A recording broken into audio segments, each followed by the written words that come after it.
Gambling Network.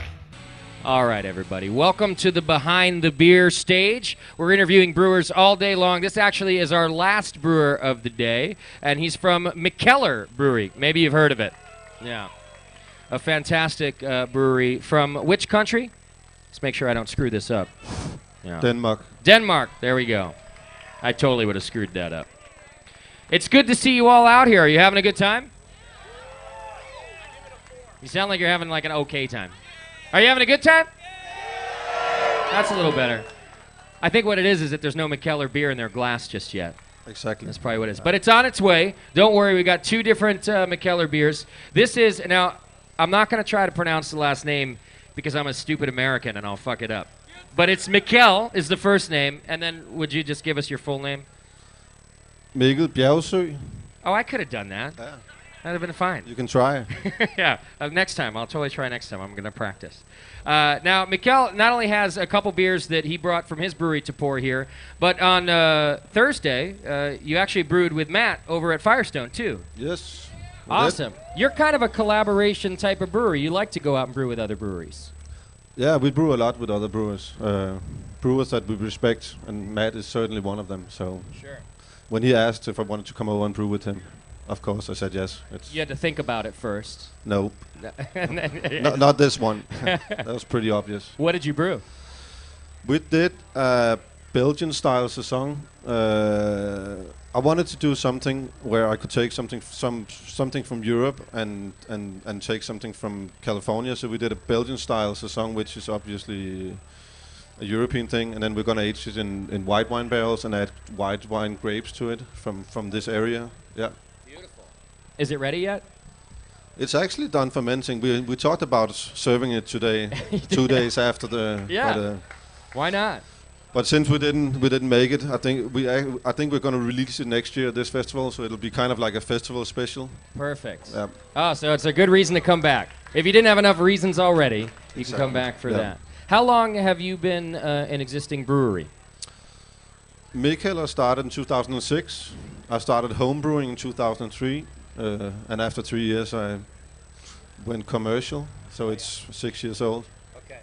Do you have your own brewery, or do you just brew at other people's breweries? Yeah, we don't have our own brewery. You don't? We brew a lot in different countries around Europe. We brew a lot in Belgium, in Norway, Scotland, Holland, a little bit in Denmark, where we're from. And now we just started brewing in the US as well, so but we don't have our own brewery. I think that makes you the smartest brewer in craft beer. Because you don't spend the big money on beer, but you also get to travel around and have a good time while you're doing it. And I don't have to clean the equipment after brewing. I can just leave. He's a genius. That's the worst part. Fantastic. Well, you said you're starting to brew in the U.S. Is that, I'm from the Bay Area, and I think I heard that you're brewing at one of my local places at Drake's. Yes, we did one brew at Drake's. Again, because Drake's is a brewery that I respect a lot, and the brewer is a really good brewer. So. Okay. Now, when you brew at these other places, they're not always collaborations. They're your beers that you do. Okay. We do most of our beers in the Mikkeller brand. We do in Belgium and Norway. We just started doing a few ones in the U.S., like at Drake's, and we did one in. One of the beers we're pouring here is actually brewed in Kentucky. We did one out on the East Coast at a brewery called Mercury. We did one in Alaska at Anchorage. And the plan is to brew more in the U.S. because we export about 50% of our production to the U.S. So it's kind of obvious that we would brew it here to make it fresher and cheaper. Sure. Yeah. And that's what we were all excited about in the Bay Area. Is we are fans of your beer already, but it can show some age if it's traveled quite a while. Of course. Yeah. So now that I can get fresh Mikkeller right in my hometown, it's pretty fantastic. Yeah. Are you finding a good response to your beers and the freshness that you are doing here in the U.S.? Yeah, it's of course we do some of the beers we do. They don't travel really well, so obviously it's better to brew them here. I mean, it's kind of stupid. We use a lot of American hops, so we buy hops in the U.S., ship them to Europe, brew the beer, and ship the beer back. Doesn't make sense. So it's obviously a lot better to just brew it here and get it fresher and cheaper as well. If you've got any questions for Mikkel, there's a microphone right up here, so feel free to come on up and you can ask your own questions. Also, it looks like we're pouring the beer. So tell us about the two beers that you brought. The session one is an amber ale we did in Kentucky at a brewery called Against the Grain. It's just a light 4.8%, kind of fresh, easy drinking with citra hops only. Only Citra. And a good malt body. And the other one is a barley wine. It's about 13% alcohol that we brew in Belgium, and we aged it in French red wine barrels for 7 months to give it gets a little bit of tartness. The barley wine is pretty sweet in itself, and then we balance it with some tartness from the red wine. So. Oh, it sounds fantastic. Yeah. Do you bottle that beer, either of those beers, or is it just kind of a one-off here at this fest? The barley wine we bottle, but we brew it once a year and only like 200 cases or something. So it's not a big beer. Okay. Questions? Yeah, thank you. I'm Scott Burnell from Los Angeles. I'm a brewer, and I brew at home, and I'm wondering, how do you handle the legal aspects of brewing when you brew at somebody else's brewery? How do you have a license to distribute, or what do you do? And it's actually different from one brewery to the next. When we brew in Europe, we kind of import the beer to Denmark, and when we sell it from there, we are a registered brewery in Denmark. When we brew, for example, at Firestone, it's a Firestone Walker beer, so we don't actually have a lot to do with it afterwards. They distribute it and they sell it and stuff. We just put our name into it and the knowledge. So it's different. So it's actually Firestone's beer then? If you brew at Firestone, it's not yours? This one is, yeah. The one we did at Drake's, for example, we buy the beer from Drake. We put our name on it and buy it from them, and then we distribute it. We have a distributor which is in 40-some states in the U.S., so they get it out for us.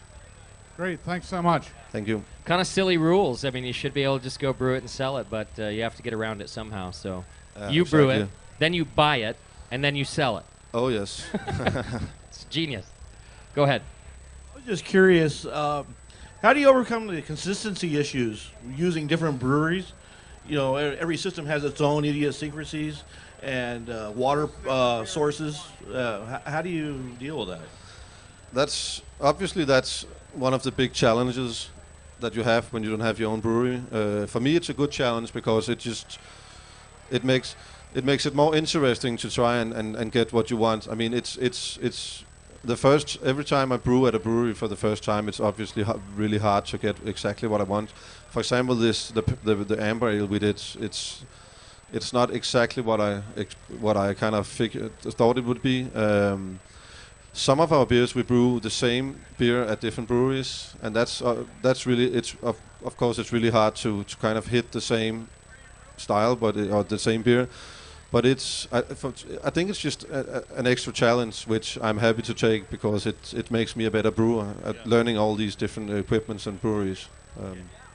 Great question. Another one? Yeah. So I'm from California, and I like IPAs, but I went to Europe last semester, studied abroad, and I realized I didn't have any IPAs over there. So I'm wondering what your favorite type of beer is from Belgium. My favorite what? Type of beer. Hefe? That's your favorite type of Belgian beer? Oh. No, just type of beer in general. Or any beer. Favorite type of any beer. I love lambics.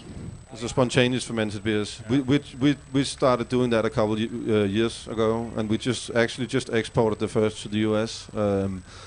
Lambics, because it takes a long time to make, and you barrel age it and you blend it, and we use different fruits and stuff, is, in my opinion, is the most delicate beer style. And it's just a fun thing to try and develop and work on. So I love that. Are there other, you brew some hoppy beers also. Are there other craft brewers and hoppy beer brewers in Denmark like you? There are a few, but they're not all good. Right. That was very carefully said, Mikkeller. But there are a few really good ones. Okay. We have 140 breweries in Denmark, and it's only 5 million people. It's a very small country, so, and we have 5 good breweries. 5 good breweries, okay. I think so, yeah. We'll have to seek them out carefully. Yeah. All right, more questions? Hi, thanks for coming out. Thank you. Wonderful to have you. My question is, how do you deal with being the baddest motherfucker in the beer game? A very good question. I think you have to go ask Nick Floyd or somebody about that. No, it's fun to be here, and it's fun to get people's reaction. We just take it how we take it, and the Danish mentality is we have this thing called the Jantelov, which tells you don't think you're better than us, and so we don't think we're better than anybody else. We just do the best we can and brew the best possible beers, and if people like it, we're happy, and Who is your favorite collaborator been, or favorite collaboration location, if you don't want to be partial? I could have. I don't know the result yet, so I'll leave them out. Three Floyds, I've brewed with them 5 times, and I love every time we do something together. In my opinion, they're probably the best brewer in the world. So I love everything we do together. Thanks. More questions. Go for it. Here we go. Hello, Mikkel. I am Tom Carroll from the Celebrator Beer News. I met you at the FWIBF Beer Festival in Des Moines back in '09. Yep. You guys were doing great stuff. You're still doing great stuff. You're doing amazing collaborations. The big question that I've got is your brother is brewing now. And I was wondering, are you guys planning a collaboration? He asked me a couple times, and I've said no a couple times. So maybe it will probably happen one day, but it's not planned right now. A lot of people expect us to do it, so no, it's not planned. Well, are you a fan? Are you a fan of your brother's beer? He's one of the 5 in Denmark. He's one of the 5. Okay. Saying the Beach Boys got back together, so we have hope. Yeah. Great. We got more questions from the crowd too. Come on up. Or are they just waiting for beer? Oh, it's the beer line. I should have known. How you doing? Hey. Can you tell me more about? Oh, sorry. Can you tell me more about how you market the beer? How you came up with some of the imagery? Because I think your beers have really good imagery as far as the colors and all the images of different people on the beers. So how did you come up with the brand identity? It's actually not really thought about. We just do what we think is fun. I mean, our labels are done by a lot of different people. We have a lot of people emailing us about they want to do labels, like different graphic designers and stuff like that. And if we like what they're doing, we let them do a label. It's kind of like we brew so many different beers at so many different breweries. So I want to do the same with the labels and the packaging and stuff. I think we package in 8 different size bottles. So it's, as long as it's fun and it's good, I mean, we work with people and we don't think too much about it. So. All right, thank you. That's good philosophy. All right, one more question. My name is Peter Mortensen. I'm of Danish descent, and I would like you to discuss what is essentially Danish about the beers that you produce.